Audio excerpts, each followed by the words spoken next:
धम्कीको राज, त्रासको राज, अराजकताको राज चलाउन खोजिएको छ। प्रहरीले के जेन्जी भएर एमालेका विरुद्ध आइदिनु पर्ने? अब उनीहरू अदालत पनि एमाले लाग्छ, सेना पनि एमाले लाग्छ, सशस्त्र प्रहरी पनि एमाले लाग्छ, कर्मचारी पनि एमाले लाग्छ। यो सरकार जो जेन्जी सरकार भन्छ, जेन्जीहरूले आफै भनेका छन्, सम्माननीय राष्ट्रपतिजी कहाँ डेलिगेसन गएर भनेका छन्, यो सरकार हाम्रो सरकार होइन।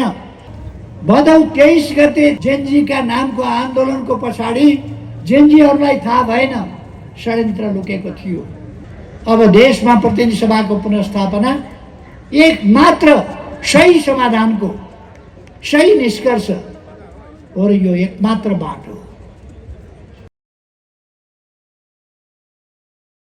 जेन्जीका नाउँमा युवाहरूलाई दिग्भ्रमित पार्ने र उनीहरूको सेन्टिमेन्टलाई दुरुपयोग गर्ने काम भयो। भ्रष्टाचारका विरुद्ध हामी लडिरहेका थियौँ, सुशासनको पक्षमा, विकासको पक्षमा हामी लडिरहेका थियौँ। देशमा वाक प्रकाशन स्वतन्त्रता, प्रेस स्वतन्त्रताको पक्षमा हामी दृढ भएर अडिरहेका थियौँ। त्यस्तो बेलामा हामीले हाम्रो देशको संविधान, हाम्रो देशको कानुन मानेर कुनै पनि व्यावसायिक अन्तर्राष्ट्रिय संस्थाहरू नेपालमा काम गर्नुपर्छ भनेर 1.5 वर्षभन्दा अगाडिदेखि प्रयासरत रह्यौँ। तर असमझदारीले होस्, जेसुकैले होस्, राष्ट्रिय स्वाभिमानलाई नजरअन्दाज गर्ने, होच्याउने खालका प्रवृत्ति देखेपछि हामीले त्यसलाई स्वाभाविक रूपमा राष्ट्रको स्वाभिमान, संविधान र कानुन बमोजिम सबै चलौँ भनेर एउटा नियमनको प्रक्रिया अगाडि बढायौँ। सम्मानित सर्वोच्च अदालतले पनि यसो गर्नु भन्ने आदेश सरकारलाई दिएको थियो। त्यसअनुसार हामीले व्यावसायिक संस्थालाई ध्यानाकर्षण गराउनका लागि नियमन गर्ने कदम अगाडि सारे, त्यसलाई पनि दुरुपयोग गर्न खोज्यो। जेन्जीका मुख्य मागहरू यिनै थिए जसलाई हामी सर्वाधिक पक्षपोषण गरिरहेका थियौँ, त्यसका निम्ति क्रियाशील थियौँ। जे होस्, विद्यार्थी भाइ बहिनीहरूलाई, युवाहरूलाई जेन्जीका नाममा आन्दोलनका लागि उकासियो, हामीले त्यसलाई समर्थन गर्यौँ, त्यसको विरोध गरेनौँ हामीले। तर भदौ 23 गते त्यस आन्दोलनको, जेन्जीका नामको आन्दोलनको पछाडि जेन्जीहरूलाई थाहा भएन षड्यन्त्र लुकेको थियो। त्यो षड्यन्त्र माइती घर मण्डलाबाट एभरेस्ट अगाडि पुग्दासम्ममा त्यो षड्यन्त्र प्रकट भयो र जेन्जीका माग, जेन्जीको आन्दोलन, जेन्जीका उद्देश्य सबै कुरा अपहरित भए, खोसिए र अरू नै तत्त्वहरूले त्यसलाई अगाडि बढाए। त्यसपछिका घटना षड्यन्त्रका उपज हुन सक्यो। निर्वाध देश कसरी जल्यो, निर्वाध जनप्रतिनिधि संस्था कसरी जले, निर्वाध राज्यका अङ्गका हेडक्वार्टरहरू कसरी जले, निर्वाध एमालेका कार्यालयहरू कसरी जले, एमाले नेता कार्यकर्ताका घर, जनप्रतिनिधिहरूका घर छानिकन कसरी जलाइए, अगाडिदेखि म्यापिङ गरेर गुगल म्याप दिएर यहाँ घर छन् भन्ने तयारीका साथ कसरी जलाइए, जलाउने सामग्री, भत्काउने सामग्री, तोडफोड गर्ने सामग्री, सबै कुराका साथ, तयारीका साथ यी सबै कुरा कसरी भए। 23 गतेको प्रतिक्रियाले 24 गते भयो भन्ने तर्क उचित होइन। 23 गतेको घटना आफै षड्यन्त्रको उपज थियो। त्यसकारण पर्खाल फोर्ने, फलाम काट्ने आदि औजारहरू लिएर उपस्थित भएका थिए मानिसहरू भिडियोमा देख्न सकिन्छ। अहिले पनि ती सुरक्षित छ। अर्थात् त्यो एउटा षड्यन्त्रको उपज थियो। त्यस षड्यन्त्रलाई पराजित गर्न राष्ट्र एकजुट हुनु पर्दथ्यो। शान्तिको पक्षमा एकजुट हुनु पर्दथ्यो। तर त्यस्तो भएन, त्यस्तो देखिए। सञ्चारकर्मी मित्रहरूले, सञ्चार माध्यमहरूले यस्तै दिन आउला भनेर सोच्नु भएन। एउटा नकारात्मक खालको प्रभाव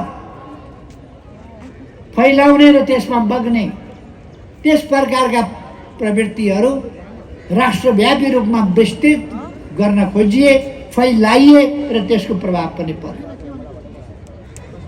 अहिले प्रेसले आफैलाई नियन्त्रण गर्नुपर्ने अवस्था भएको छ। धम्की आउँछ, धम्कीको राज, त्रासको राज, अराजकताको राज चलाउन खोजिएको छ। र अहिले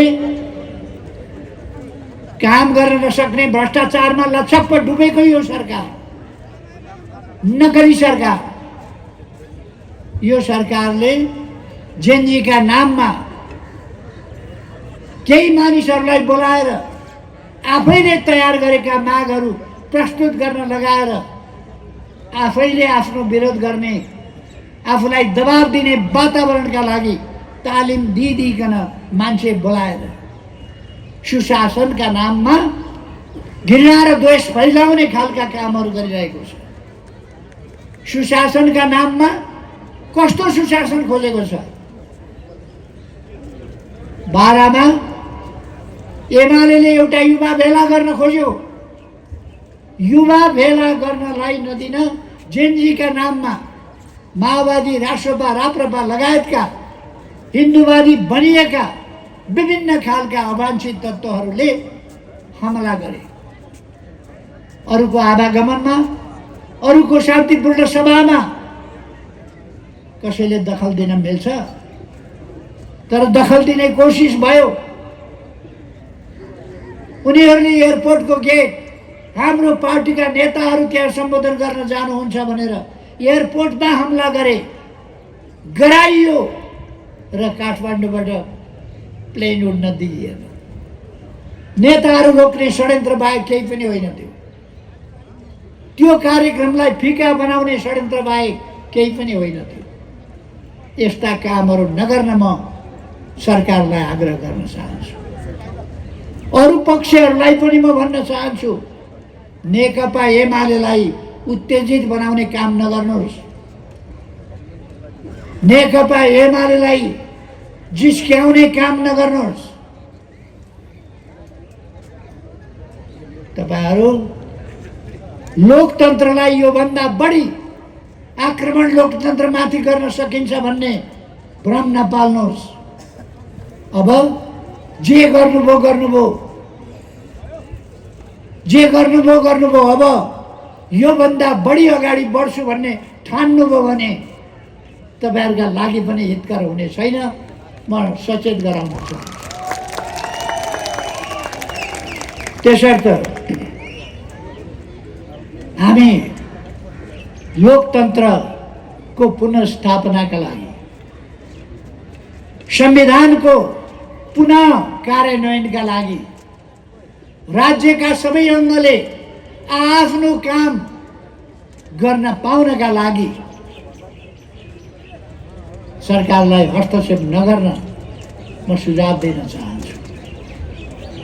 हस्तक्षेप गर्न मिल्दैन। प्रहरीको एसपीले जेनजीले हमला एमाले माथि गर्दा जेनजीलाई साथ दिएर एमाले माथि हमला गर्न सघाएन भनेर एसपी तुरुन्त तानियो। तमासा होइन यो राज्य सञ्चालनको? के चलाउनुहुन्छ तपाईहरुले राज्य? त्यहाँ कुनै जेनजी आएको थिएन। एमालेको कार्यक्रममाथि आक्रमण गर्न, एयरपोर्ट बन्द गराउने नाटक गर्न कुनै जेनजी आएको थिएन। कुन कुन पृष्ठभूमिका को व्यक्ति आएका थिए? जेनजी होइन, अरू नै प्रकारका अराजक तत्त्वहरू आएका थिए, शान्ति खलबल्याउने तत्त्वहरू आएका थिए। त्यसलाई सरकारले रोक्नुपर्ने ठाउँमा भिडन्त गर्न, आक्रमण गर्न प्रहरीले सहयोग गरेन भनेर एसपी तानिन्छ, अर्को एसपी पठाइन्छ। अनि प्रहरीले के काम गर्छ? के काम गर्ने? प्रहरीले के जेनजी भएर एमालेका विरुद्ध आइदिनु पर्ने? यो सरकार जो जेनजी सरकार भन्छ, जेनजीहरूले आफै भनेका छन्, सम्माननीय राष्ट्रपतिजी कहाँ डेलिगेसन गएर भनेका छन्, यो सरकार हाम्रो सरकार होइन, यसलाई हटाउनु पर्यो भनेर जेनजीहरूले माग गरेका छन्। राष्ट्रपतिज्यू अस्ति जेनजीका माग भनेर यो सरकार जडान गर्नुभयो त जेनजीका माग अनुसार यो सरकार किन विदा गर्नुहुन्न, किन हटाउनुहुन्न? हटाउनुहोस्। संविधानले दिँदैन भन्नुहुन्छ भने संविधानले अस्ति कहाँ दिएको थियो? अस्ति पनि संविधानले नदिएकै त गरे हो। अब यो संविधान अनुसार नबनेको असंवैधानिक चिजलाई तपाईले हटाउनलाई केले रोक्यो? त्यसो भएर अब कुनै नाटक गरेर देश चल्नेवाला छैन। फागुन 21 मा निर्वाचन, यो सरकारले सोचेकै छैन त्यतापट्टि। भ्रम किन पाल्ने हामीले? अहिले पनि नेताहरूलाई जान निषेध गर्ने, एयरपोर्ट बन्द गर्ने, 15-20 जना 60 जना जेनजीका नाउँमा केही हुल्लड तत्त्वहरू आउँछन्, गेट तामथुम पार्छन्, भत्काउँछन् एयरपोर्टको। त्यो नरक्ने। भोलिपल्ट प्रहरीलाई ढोका मुडा गरेर लखेट्छ, प्रहरीलाई प्रतिवाद गर्ने आदेश छैन। सरकार एसपी फिर्ता बोलाउँछ। पहिले नै राख्नु पर्थ्यो, किन अबेला भागिस्? जेनजीलाई पहिले नै छोड्नु पर्थ्यो, किन पछि मात्रै छोडिस्? त्यही आरोप होइन एसपी फर्काउनु।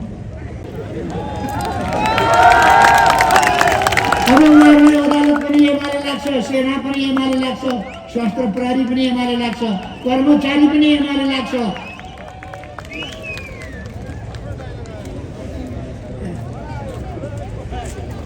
रेबिज भएको एउटा जनावरले जता पनि पानी देख्न थाल्छ।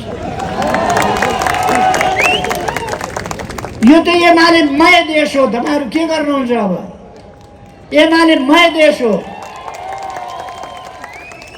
एमालेले नेपाली सेनाका लागि काम गरेको छ, एमालेले प्रहरीका लागि काम गरेको छ। एमालेका प्रहरी जवानलाई दर्जाहीन अवस्थाबाट दर्जामा एमालेले उठाएको थियो। राशनको, पहिरनको, सबै कुराको सुविधाको प्रबन्ध एमालेले गरेको। नेपाली सेना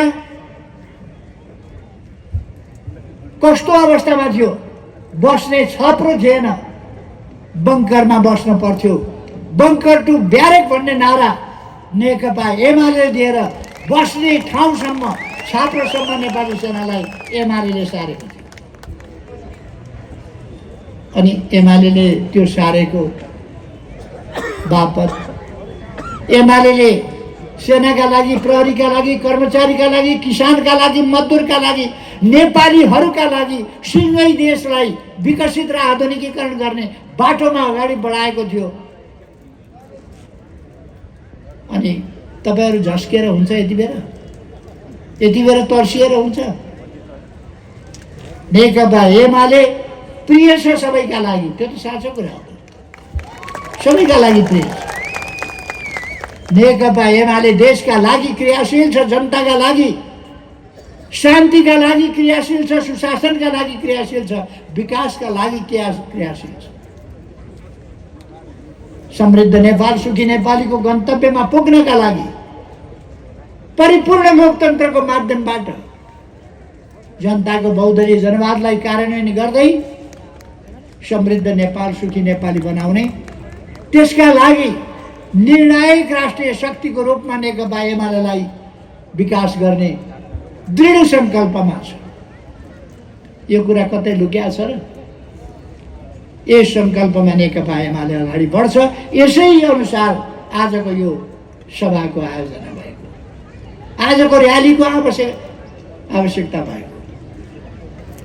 अब देशमा अविलम्ब प्रतिनिधि सभाको असंवैधानिक ढङ्गले अनधिकृत सिफारिसमा, असंवैधानिक सिफारिसमा असंवैधानिक ढङ्गले भङ्ग भएको प्रतिनिधि सभाको अविलम्ब पुनर्स्थापना हुनु पर्दछ र हुन्छ। अब अर्को बाटो छैन।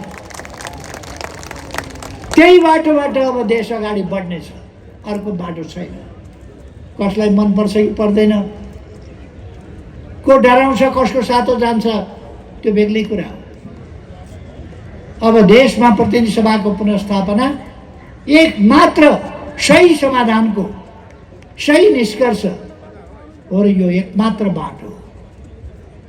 नेकपा एमालेका सम्पूर्ण नेता कार्यकर्ताहरूलाई, जनवर्गीय, पेशागत र सामुदायिक सङ्गठनहरूलाई सबैलाई आग्रह गर्न चाहन्छु, खुलेर आत्मविश्वासका साथ यो बाटोमा विघटित प्रतिनिधि सभा, जो मैले अघि 3टा शब्द भने, एउटा अनधिकृत सिफारिस भन्ने कुराको अर्थै छैन, किनभने त्यो अधिकार नभएको व्यक्तिले अनधिकृत तरिकाले गरिएको सिफारिस। त्यसकारण त्यो अनधिकृत सिफारिस, असंवैधानिक सिफारिस, अलोकतान्त्रिक सिफारिसमा गलत ढङ्गले, असंवैधानिक ढङ्गले गरिएको विघटन, दबावमा गरिएको विघटन, सम्माननीय राष्ट्रपतिज्यूसँग पनि नभएको अधिकार, संविधानमा नभएको अधिकार प्रयोग गर्न पाइँदैन।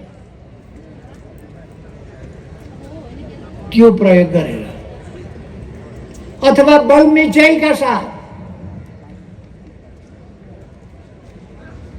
आगजनी, तोडफोड र लुटपाटका बलमा भङ्ग गरिएको प्रतिनिधि सभा अविलम्ब पुनर्स्थापित हुनु पर्दछ र देशलाई फेरि सही बाटोमा, लोकतान्त्रिक बाटोमा, संवैधानिक बाटोमा, शान्तिको बाटोमा, सुशासनको बाटोमा फर्काउनु पर्छ। विभिन्न काण्डहरूको जवाफ दिनु छैन। उल्टै मान्छे समाउँछु, गिरफ्तार गर्छु भनेको छ, थर्काएको छ, तर्साएको छ, गिरफ्तार गरेको छ। दुर्गा परसाईको अरू के हो म जान्दिनँ। दुर्गा परसाईले निकालेको क्यासेटको सम्बन्धमा नेपाली जनतालाई सरकारले बताउनु पर्छ, प्रधानमन्त्रीले बताउनु पर्छ के हो त्यो क्यासेट। प्रधानमन्त्री सुशीला कार्कीको आवाज हेलिकप्टर उडेको देखाएपछि सेनाले नेताहरूलाई बचाए भन्दा किन बचाउने भनेको पूर्व प्रधान न्यायाधीश, अहिलेका असंवैधानिक प्रधानमन्त्री सुशीला कार्कीजीको आवाज सुनिन्छ। त्यो के हो नेपाली जनतालाई बताउनुहोस्। सुशीला कार्कीजी बताउनु पर्यो नि नेपाली जनतालाई। तपाईँ देशको प्रधानमन्त्रीको कुर्सीमा बसेर यो किन बाहिर ल्यायो क्यासेट भनेर मान्छे गिरफ्तार गरेर धर पाउनुहुन्छ? मान्छे गिरफ्तार गर्ने होइन, त्यो क्यासेटको छिनोफानो हुनु पर्यो। गर्नुहोस् न, भन्नुहोस् न के हो त्यो। कहाँ बसेर तपाईँ आग लागि देश जलिरहेको हेरिरहनु भएको थियो? कहाँ बसेर तपाईँ मारकाटको पक्ष पोषण गरिरहनु भएको थियो? तपाईँ त नेताहरू किन बचाउने भन्दै हुनुहुन्थ्यो भनेको मराउने भन्दै हुनुहुन्थ्यो त होइन र? कस्तो मान्छे देशमा प्रधान न्यायाधीश भएछ। कस्तो मान्छे बचाउन, सेनाले बचायो भन्दा किन बचाउने भनेर उफ्रिने मान्छे प्रधान न्यायाधीश भएका रहेछन् यो देशमा। कठै गरी देशको हालत। त्यस्तै मान्छे फेरि प्रधानमन्त्री भएका छन्। त्यसै बापत यसको जवाफ दिनु परेन प्रधानमन्त्रीज्यू? त्यो क्यासेट के हो त्यो जवाब दिनु पर्यो। मजाक हो यो? तसर्थ मैले अस्ति पनि भनेको थिएँ, आतंकको राज, यो त आतंकको राज भयो, त्रासको राजनीति भयो, तर्साउने कुरा भयो। डरो मुटु भएकाहरू तर्सिँदैनन्, कमजोर मुटु भएकाहरू तर्सेलान्। नेकपा एमाले तर्सिँदैन, नेपाली जनता तर्सिँदैन। म तपाईँहरूलाई भन्न चाहन्छु, नेकपा एमाले तर्सिँदैन। विधिको शासन फर्किन्छ, फर्काउनु पर्छ, फर्काइन्छ। तर्सिँदैन नेकपा एमाले।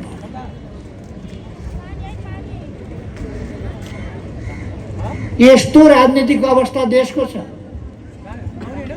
यति अस्थिरता, यस्तो अराजकता, विधिहीन अराजक शासन र अर्थतन्त्र ध्वस्त छ।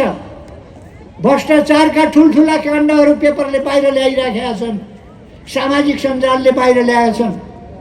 सामाजिक सञ्जाललाई धम्काउने, थर्काउने कारबाही गर्ने होइन, बाहिर ल्याए बापत जवाब दिनुहोस्, जवाब दिनुहोस्। तपाईहरुलाई अरूलाई भ्रष्ट भन्न मन लाग्छ होइन? अहिले त सप्रमाण कहाँ 43 करोड घाटा पर्यो, कहाँ कसलाई कर छुट दिइयो, यस्ता कुराहरू त आएका छन् त। अनि तपाईहरुले के ठान्नु भएको छ? तपाईहरु घाम जुन रैन्जेल रहनुहुन्छ, सधैँ अब तपाईहरुको सरकार हुन्छ, कहिल्यै तपाईहरुमाथि कारबाही हुँदैन, छानबिन हुँदैन भन्ने ठान्नु भएको छ। भ्रम नपाल्नु होला, भ्रम नपाल्नु होला। तपाईहरु यो 2 दिनको घाम छाया हो। तसर्थ अरूलाई भ्रष्ट भन्न तपाईहरुलाई मन पर्छ होइन?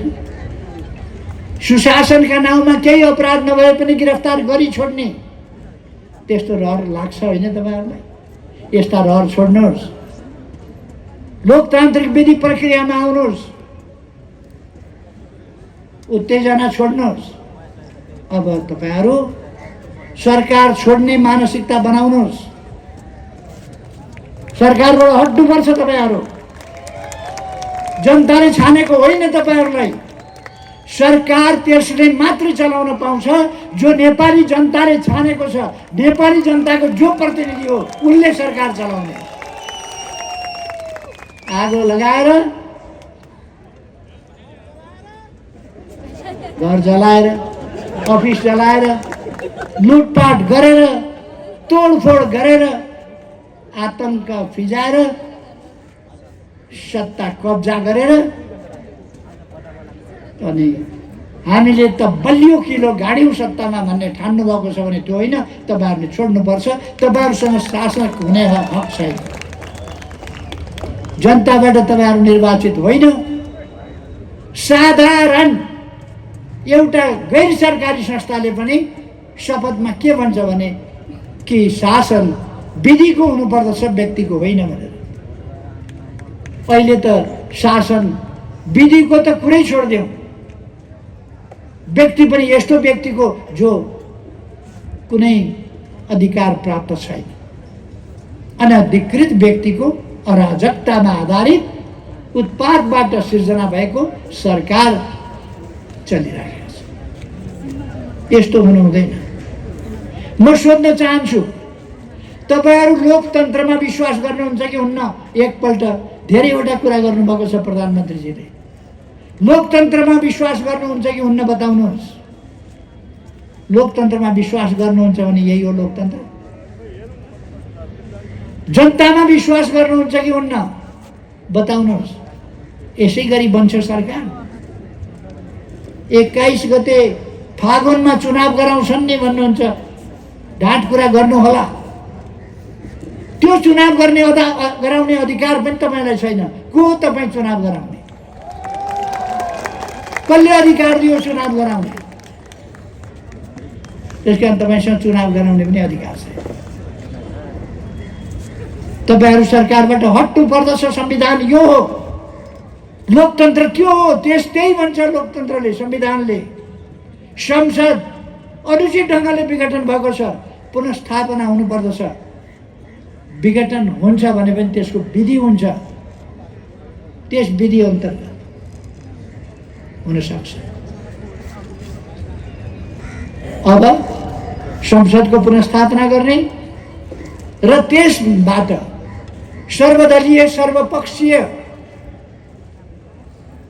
सरकार बनाउला, हुन सक्छ। संविधान संशोधन हुन सक्छ संसदबाट। संविधान संशोधन नभइकन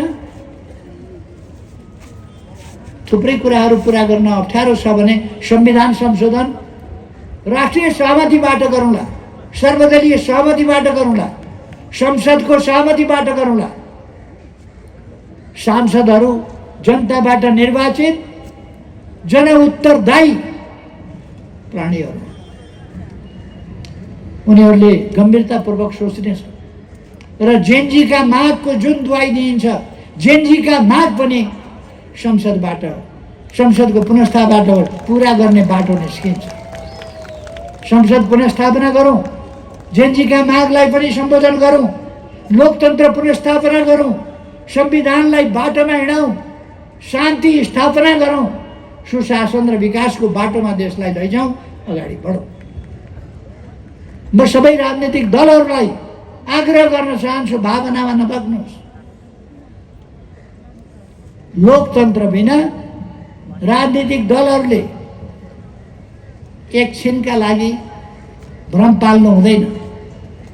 कसैसँगको ईर्ष्याभाव, मनमुटाव अथवा प्रतिशोधको भावनाले लोकतन्त्र गएकोलाई ठिक हो भनेर ताली पिट्नु हुँदैन। राजनीतिक दलहरूले, राजनीतिक दलले राजनीतिक तर्क, राजनीतिक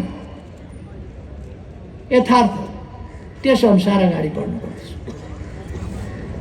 त्यसर्थ म सम्पूर्ण राजनीतिक दलहरूलाई आग्रह, पूर्वाग्रह र प्रतिशोधको हिसाबले सोच्ने होइन, विचार गर्ने होइन र यस असंवैधानिक सरकारका पछि पछि जन्ती जस्तो भएर, जन्तीले पाउने के हो, घर त्यही एक साग भात खाएर फर्किने होला है। राजनीतिक पार्टीका काँधमा देशप्रतिको उत्तरदायित्व छ, अनि यस्तो सरकारको जन्ती हुने सुहाउँदैन। म सबै राजनीतिक दलहरूलाई आग्रह गर्न चाहन्छु, कुनै पनि प्रकारको आग्रह, पूर्वाग्रह, संकीर्णता, प्रतिशोध छोडौँ। देशका लागि, लोकतन्त्रका लागि, हामीले बडो दुःख गरेर बनाएको संविधानको रक्षाका लागि, त्यसको कार्यान्वयनका लागि, हामी बस्ने, हामी बाँचेको देश र हाम्रा सन्तति भोलि बाँच्नुपर्ने देश शान्तिपूर्ण र सुशासनयुक्त हुनुपर्दछ।